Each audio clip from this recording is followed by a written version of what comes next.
Bismillahirrahmanirrahim. Assalamualaikum warahmatullahi wabarakatuh. Perang akhir zaman tanpa teknologi canggih dan kembali menggunakan pedang serta senjata tradisional.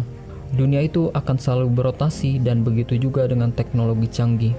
Walaupun ada masa jayanya, namun kecanggihan teknologi itu ada batas dan limitnya. Namanya saja dunia sebagai al-hadits atau baharu dan akan berubah sesuai dengan limitnya masing-masing.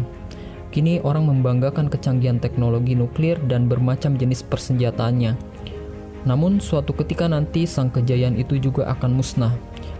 Diilustrasikan pada masa itu, teknologi dan kecanggihan akan hancur karena jatuhnya meteor yang memiliki magnetik sangat kuat menyebabkan listrik dan juga mesin tidak berfungsi. Senjata yang digunakan hanya senjata pada zaman dulu seperti pedang, panah, dan tombak. Sedangkan kendaraannya hanya bisa menggunakan kuda, unta, gajah, dan lainnya. Lantas, apakah kita masih diam? Berpijak dari itu, setiap umat muslim sudah saatnya melatih diri, keluarga, dan generasi selanjutnya untuk mengasah kemampuan menggunakan senjata dan kendaraan berkuda untuk mempersiapkan diri kita untuk berperang. Kini mereka bangsa Yahudi telah bersiap melatih diri berperang dengan kuda, pedang, panah, dan tombak. Yahudi memang orang-orang pintar, jenius yang berpikir dan mempelajari. Hanya sayangnya mereka ingkari.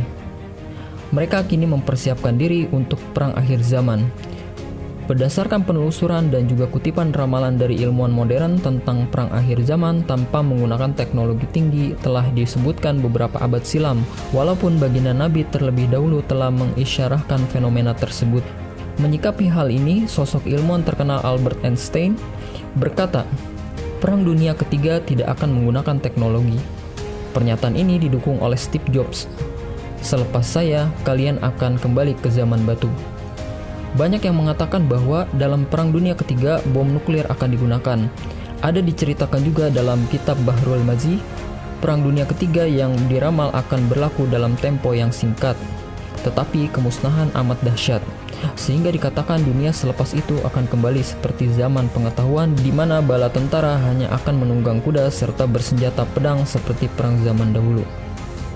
Pernyataan di atas sesuai dengan perkataan seorang ilmuwan bernama Louis Lord.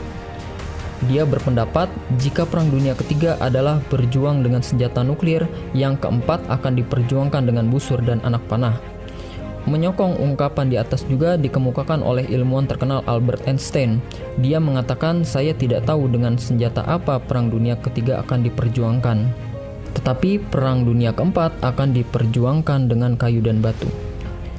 Lantas, apakah Einstein dan Louis Lord hanya kebetulan mengatakan ini? Konon, ini disebabkan teknologi semua tidak boleh digunakan lagi pada masa itu karena electromagnetic pulse. Senjata nuklir itu sendiri terjadi ketika Perang Dunia Ketiga. Jadi, kekuatan bala tentara ketika Perang Dunia Keempat nanti adalah seimbang dan tidak berat sebelah karena semuanya menggunakan peralatan perang yang sama.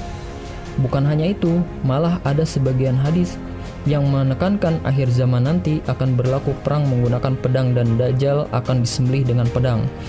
Hadis Nabi juga ada menyebut Yahudi Zionis akan bersembunyi di balik-balik batu dan kayu dan hanya selamat di belakang pohon Yahudi, yaitu pohon Gorgot yang banyak ditanam sekarang di Israel.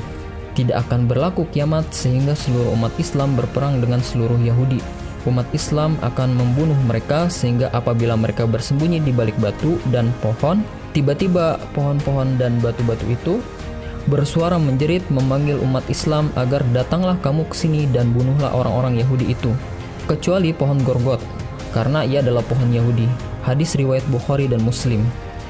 Beranjak dari itu, marilah kita merenung dan mengintrospeksi diri dan keluarga kita bukan hanya untuk kiamat kecil, juga kiamat kubur atau kiamat besar yang akan dilakoni oleh generasi selanjutnya.